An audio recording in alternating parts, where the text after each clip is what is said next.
मैंने रखा हुआ है, ये चेक करो।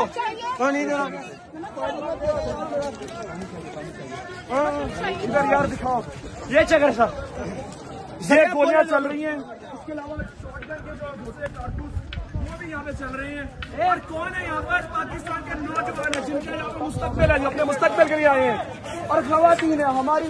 चलो चलो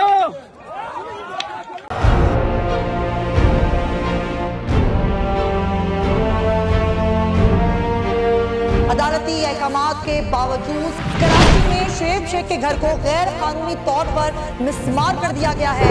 बोल के खिलाफ इंतकामी कार्रवाइयों में तेजी। कराची में को चेयरमैन शुएब शेख का घर गिरा दिया गया। बोल के खिलाफ इंतकामी कार्रवाइयों का सिलसिला जारी है। सिंध हुकूमत की अदालती अहकामात की खिलाफ वर्जी। सिंध हाई कोर्ट का स्टे ऑर्डर नजरअंदाज।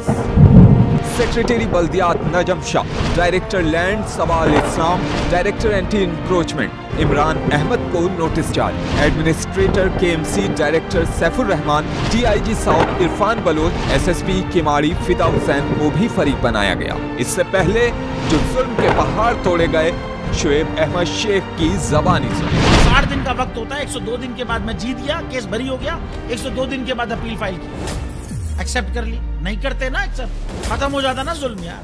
भरी अदालत में मुझे बरी कर दिया, फिर पता नहीं क्या हुआ, 2.5 घंटे बाद का नोट बिफोर, मैं नहीं सुनता ये केस। खड़े रहते अपने फैसले पे, मिट जाता जुल्म। अल्लाह ताला ने बिठाया इस कुर्सी, इन कुर्सियों पे इनको यार, ये अल्लाह ताला की तरफ से फैसले करने हैं। तो या तो ये फैसले आएंगे, जुल्म मिट जाएगा, या कौम खड़ी हो जाएगी जुल्म के खिलाफ।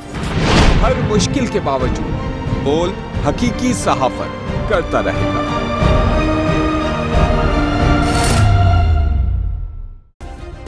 सब्सक्राइब करें और बेल दबाएं ताकि कोई खबर रह न जाए।